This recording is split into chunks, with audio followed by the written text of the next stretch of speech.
Prabowo, rakyat tidak bermimpi untuk bisa kaya raya, yang penting bisa makan. Rakyat kita tidak bermimpi untuk mengalami kehidupan kaya raya. Pertama dalam sejarah punya presiden goblok, tolol. Dia ekspor beras katanya ke Malaysia, harganya 10.000, sedangkan rakyatnya sendiri nih beli 15.000, 16.000. Apa nggak gobloknya coba? Kita nggak berkutik dengan negara luar ya. Kita mengekspor barang-barang hasil bumi Indonesia ini ke negara-negara luar, ke Malaysia, ke Australia, kemana aja. Yang menentukan harga mereka, bukan kita. Wow, sungguh tak sangka bon kerajaan Malaysia tengah laku keras macam pisang panas tengah dibeli oleh bank pusat luar negara dan juga pelabur asing. Are mun pasai Malaysia berapa mun sebenarnya? Seket ringgit, 20 ringgit. Terus Alia, 100. Siapa yang tak nak kaya? Siapa yang tak nak hidup kaya, pejabat? Siapa yang nak yang selalunya miskin, hidup yang berkekurangan? Siapa yang nak beras pun serba mahal, belang beli pun semuanya serba mahal dekat Indonesia? Assalamualaikum warahmatullahi wabarakatuh. Jumpa lagi para sahabat dan teman-teman dengan Mas Farhan. Gimana kabar-kabarnya? Semoga kalian semuanya sehat-sehat saja. Yang baru bergabung di videonya Mas Farhan, terima kasih banyak-banyak yang sudah setia menonton di channel ini. Saya doakan semoga kalian semua dimurahkan rezekinya, dipanjangkan umurnya, dijauhkan dari malapetaka oleh Allah Subhanahu wa taala. Amin amin ya rabbal alamin. Oke, para sahabat dan teman-teman, di video kali ini Mas Farhan akan nge-reaction beberapa video yang sudah di-tag di TikTok Mas Farhan tentang pidato Bapak Prabowo sampai ke media Malaysia, para sahabat. Mereka mengatakan dalam statementnya, warga ataupun masyarakat tidak perlukan kaya macam itu, para sahabat. Mereka perlukan hidup, makan, dan layak sahaja. Ini Bapak Prabowo dulu pernah membuat statement bahwasanya survei membuktikan warga Indonesia itu paling bahagia nomor 1 di dunia macam itu, para sahabat. Dan sekarang malah membuat statement lagi bahwasanya rakyat Indonesia katanya tidak butuh kaya raya, katanya para sahabat. Mereka mengatakan rakyat Indonesia hanya butuh makan sahaja. Siapa yang tak nak kaya, Pak? Tapi kalau masyarakat kecil macam mana nak kaya? Sekarang pemerintah mengatakan Indonesia swasembada pangan macam itu. Beras sudah stok berlambak macam itu. Tetapi masyarakat bisa dicekik dengan harga beras yang sangat melambung, para sahabat. Jadi kalau kita nak cakap dekat Indonesia nak berjaya macam itu, rasanya masih lama mengatakan bahwasanya Indonesia 2045 nanti Indonesia akan menjadi negara emas, katanya, para sahabat. Apalah yang jadi. Bahkan benek melemahnya rupiah, mereka mengatakan Indonesia diuntungkan. Dan sekarang mereka mengatakan benek Indonesia sekarang Menteri BI ini sudah dipecat oleh Bapak Prabowo macam itu. Rupiah masuk dalam jurang macam itu, para sahabat. Dan para sahabat penasaran kan seperti apa videonya? Kita simak sama-sama. Apa-apa benda boleh komen dekat bawah. Tetapi jangan lupa bantu sokong channel ini dengan like, comment, share, dan subscribe-nya. Kita tonton sama-sama. Let's go. Rakyat kita tidak bermimpi untuk mengalami kehidupan kaya raya, tapi mereka bermimpi untuk bisa hidup dengan layak, dengan baik. Mereka bermimpi bisa makan dengan baik tiap hari, bisa memberi susu untuk anak-anaknya. Mereka bermimpi bisa punya rumah yang layak. Mereka bermimpi bisa melihat anaknya berangkat sekolah dengan sehat. Mereka bermimpi bahwa orang tuanya bisa dapat pekerjaan yang baik dengan pendapatan yang cukup. Itu adalah mimpi dan harapan rakyat kita. Prabowo, rakyat tidak bermimpi untuk bisa kaya raya, yang penting bisa makan. Gua nggak mau berpendapat. Prabowo katakan rakyat kita tidak bermimpi untuk punya kehidupan yang kaya raya, tapi mereka bermimpi untuk hidup yang layak dan baik. Pernyataan tersebut langsung dapat kritikan tajam oleh netizen karena banyak masyarakat Indo yang memang pengen kaya dan sejahtera kan? Tetapi inti dan poin Pak Prabowo katakan adalah saat itu secara umum rakyat Indonesia pengen kemakmuran dan keadilan, bukan kaya raya. Emang Pak Prabowo ngomong ini di mana, Ri? Dan konteksnya tuh apa? Jadi itu disampaikan di tanggal 20 Mei kemarin di rapat paripurna DPR saat Prabowo menyampaikan kerangka RAPBN 2027. Beliau bilang rakyat itu mimpinya sederhana, bisa makan layak tiap hari, bisa ngasih susu buat anaknya, bisa berobat kalau sakit, punya rumah yang layak, dan anak-anaknya bisa sekolah dengan sehat. Jadi bukan berarti rakyat nggak boleh kaya, tapi Pak Prabowo menekankan bahwa kebutuhan dasar rakyat ini yang harus dipenuhi terlebih dahulu. Terus kenapa bisa dikritik netizen, Ri? Karena banyak yang nangkep seolah-olah Prabowo nyuruh rakyat jangan bermimpi kaya. Padahal kalau kita dengar pidatonya lengkap, Prabowo justru menegaskan bahwa pasal 33 Undang-Undang Dasar 1945 dijalankan dengan benar, Indonesia punya sumber daya yang cukup untuk jadi negara makmur dan adil. Jadi pesannya itu soal prioritas. Penuhi dulu hak dasar rakyat, baru bicara yang lebih tinggi. Yang salah bukan mimpinya, tapi kalau kebutuhan dasarnya aja belum terpenuhi. Dan kalau mereka nggak mau beli, ya nggak apa-apa. Biar aja itu di bawah tanah untuk cucu kita nanti. Ojo nesu ya, ojo nesu. Jangan marah-marah ya. Kita memang kita nggak berkutik dengan negara luar ya. Kita mengekspor barang-barang hasil bumi Indonesia ini ke negara-negara luar, ke Malaysia, ke Australia, kemana aja. Yang menentukan harga mereka, bukan kita. Seharusnya kita punya barang, kita yang tentukan harga. Tapi ini enggak, ya. Kita nggak berkutik dengan penawaran harga yang mereka berikan. Contoh, ya, macam Malaysia memberikan penawaran harga beras 10.000. Kita setuju. Hah? Kita nggak berkutik dengan negara mereka. Seharusnya kita punya barang, kita yang tentukan harga. Kalau negara-negara mereka yang menentukan harga barang mereka. Berapa mereka mau jual. Tapi kita enggak, negara kita enggak.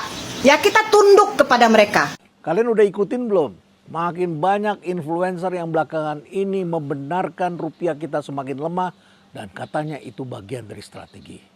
Yang benar.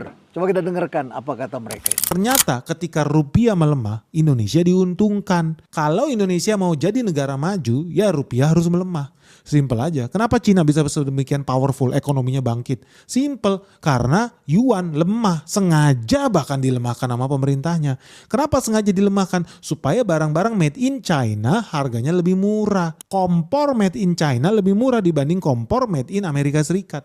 Jadi kalau lu berpikir waras, lu pengen negara lu maju, mau gak mau apa? Kita bahkan wajib melemahkan mata uang kita sendiri. Jadi lu gak usah panik kalau rupiah naik ke 17.000, 811.000. Panik gak? Enggak, gak usah panik. Kenapa? Indonesia bisa tambah cuan. Nah ini kelihatan sekali gak ngerti teori ekonomi, gak ngerti bagaimana ekonomi bekerja. Ekonomi bekerja suatu kesatuan. Gak bisa kita ngomong seperti itu begitu saja. Kondisinya berbeda ketika Taiwan memulai ekspor, Jepang memulai ekspor, Korea Selatan, Cina. Beda kondisinya. Untuk bisa menjadikan suatu strategi harus komprehensif. Bank sentralnya nggak nahan itu pelemahan. Ini coba lihat. Indonesia Bank Sentral sejak Desember kemarin sampai sekarang sudah mengeluarkan sekitar 10 miliar US dollar untuk menahan rupiah supaya tidak jatuh terlalu jauh. 10 miliar loh. Itu artinya berapa? 170 triliun rupiah. Good news Indonesia, akhirnya ya Gubernur Bank Indonesia diminta mundur guys. Dia mau dipecat. Ini betul-betul kabar baik yang ditunggu oleh jutaan rakyat Indonesia loh. Kenapa? Karena rupiah itu terus melemah. Bahkan kemarin sampai melemah tembus 17.700, posisi titik terlemah sepanjang masa. Dan udah tau lah ya tugasnya kurs itu ya tugasnya si Bank Indonesia. Kita nggak tahu mereka selama ini kerjanya apa sih. Mereka ngerti nggak sih apa yang harus mereka kerjain, atau mereka cuma kumpulan sampah masyarakat yang digaji tinggi aja guys. Jujur ini merupakan kabar baik ya. Semua orang di Indonesia menunggu-nunggu kabar baik ini. Ya salah satu faktor utamanya sebenarnya Indonesia itu punya utang dalam jumlah besar bentuknya dolar. Lu tahu nggak data terakhir nih Bank Indonesia nih, data resmi, posisi utang Indonesia, utang luar negeri kita di tahun 2026 bulan Februari itu udah jebol 437,9 miliar dolar. Itu setara 7.600 triliun guys. Gue ulangin ya, 7.600 triliun. Itu gede banget guys. Dan ingat ya 7.600 triliun 7,6 kuadriliun tuh bayarnya pakai dolar loh. Makanya nggak usah heran kalau banyak yang panik. Dan lu nggak usah heran ya kalau rupiah itu memang seharusnya memang by design itu bakal terus melemah. Karena negara kita zaman dulu udah digadaikan ke IMF. Gila, Indonesia ini betul-betul dibodoh-bodohin. Karena apa? Negara kita sudah digadaikan ke IMF, ke luar negeri. Tentunya ya karena presiden pengkhianat bangsa itu yang lu bilang sebagai pahlawan, padahal prestasinya dia apa? Jual negara kita ke IMF, jual wilayah kita ke Australia. That's the fact guys. Wajar aja kemudian rupiah menjadi menguat. Kenapa? Wow, dia presiden yang hebat sekali, rupiah menguat sangat drastis di era dia. Iya, supaya apa? Petani kita mati, lebih murah impor barang. Karena rupiah lu jadi lebih powerful. So, buat apa lagi nanam beras? Buat apa lagi nanam kedelai? Buat apa lagi nanam gandum? Impor aja. Rupiah lu udah dibikin menguat supaya petani kita mati guys. Hari ini kita swasembada pangan, apa yang terjadi? Mereka marah-marah. Kita tidak impor lagi, mereka marah-marah. Indonesia sebentar lagi tidak lagi menjadi budak dolar karena semua bahan makanan itu kita impor pakai dolar. Dari sini lu udah tahu bahaya, karena kalau makin banyak penduduk Indonesia yang hobinya kawin dan punya anak ini, makin banyak penduduk kita, makin tambah tahun makin jadi budak lah kita, karena semua makanan lu kita impor pakai dolar guys. Ngeri nggak? Makanya lu nggak usah heran, harusnya begitu melemah rupiah, kita itu harusnya senang mendukung ada program apa swasembada pangan, ada program apa swasembada energi. Kita harusnya happy supaya kita bisa merdeka dari jebakan mafia-mafia impor itu loh. Tapi anehnya ya justru makin banyak influencer-influencer yang apa? Memerintahkan followernya buat beli dolar. Kan lu pengkhianat bangsa lu memang lu brengsek lu. Ujung-ujungnya apa? Suruh cari cuan. Rupiah tambah lemah, lebih baik jadi pengkhianat bangsa. Makanya mereka berlomba-lomba terima duit George Soros, dibayar pakai dolar. Seneng lu ya. Nih lihat nih ya, pertama dalam sejarah punya presiden goblok tolol.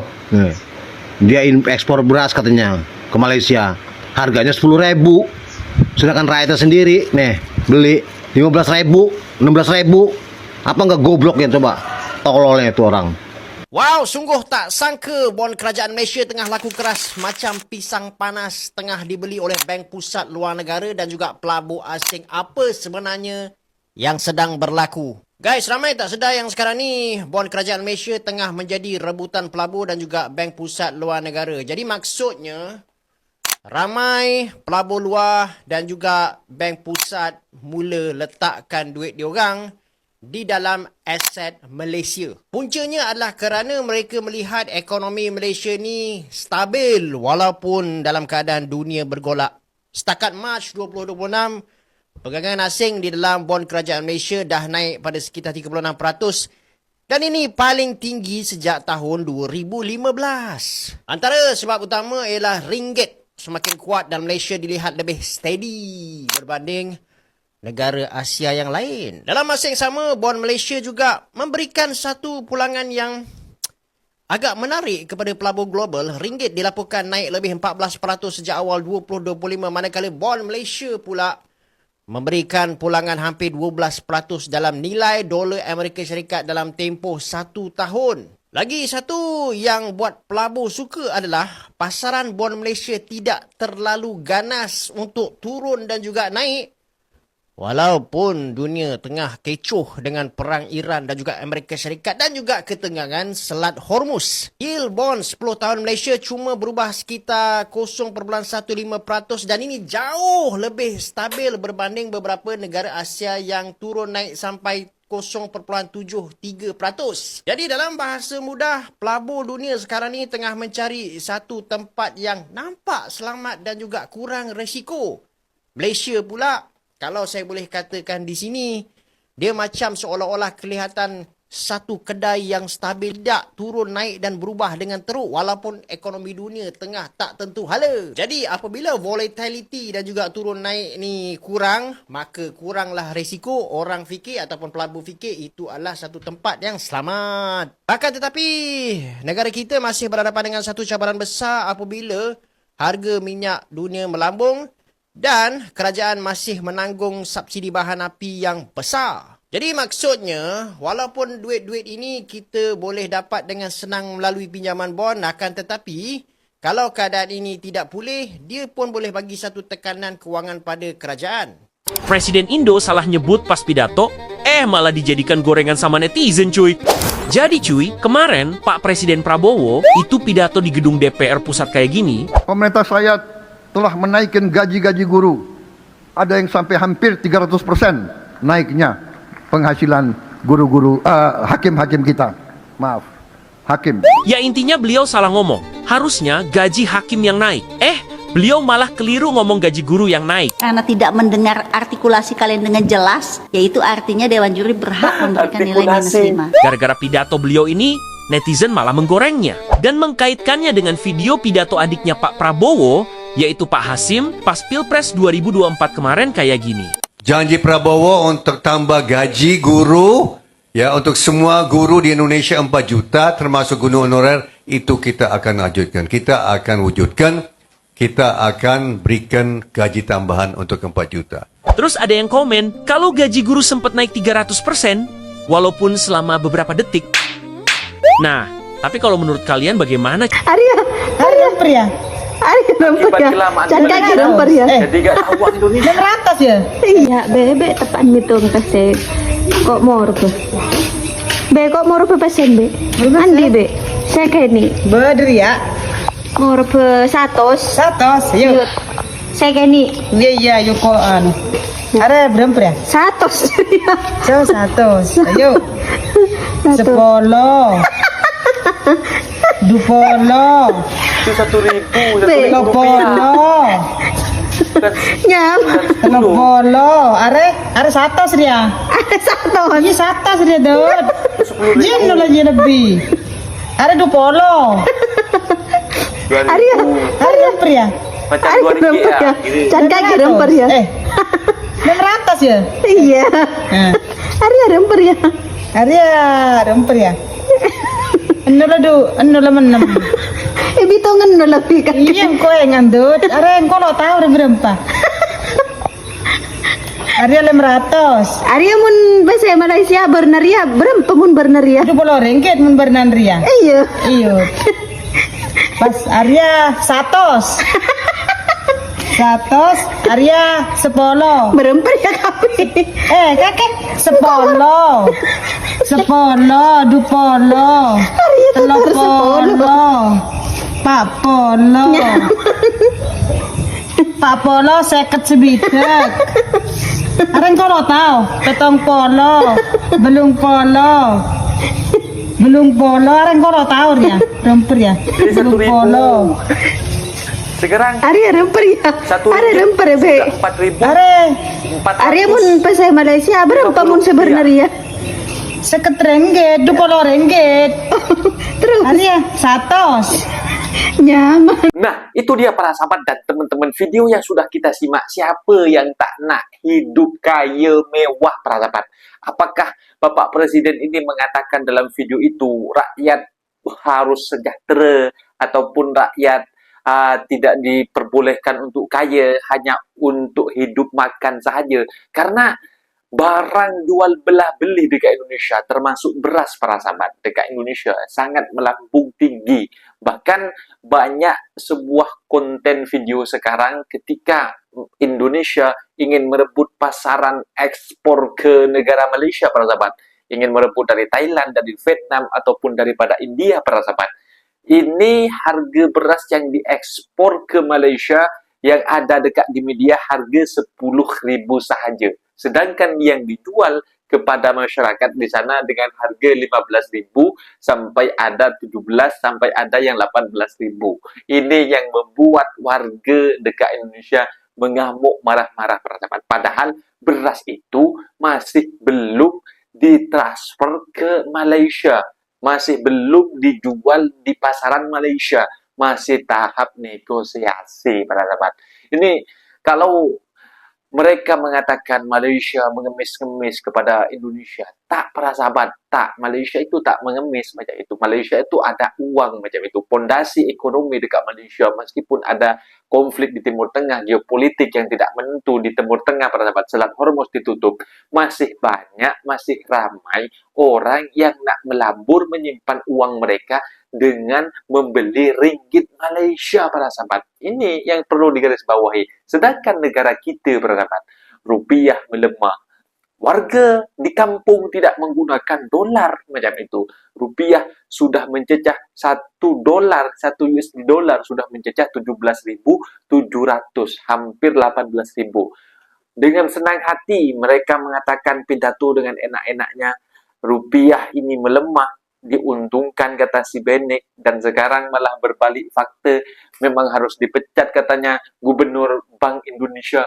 Apa benda lah, kalau tak pandai nak cakap dekat media sosial pun tak perlulah bercakap macam itu, tak perlu apa, lebih baik diam sebagai pemimpin dan perbaiki pondasi ekonomi agar bisa membuktikan kepada masyarakat bahwasanya kepemimpinan Bapak Prabowo bisa menghidupkan ekonomi Indonesia, bisa menentang apa intinya yang sudah terjadi saat ini bisa diperbaiki macam itu, persahabat. Bukan banyak cakap dekat media saja, besar cakap dekat media tapi hasilnya kosong macam itu. Mungkin videonya sampai di sini, persahabat, dan teman-teman, apabila ada kata benda yang silap, Mas Farhan minta maaf sebesar-besarnya.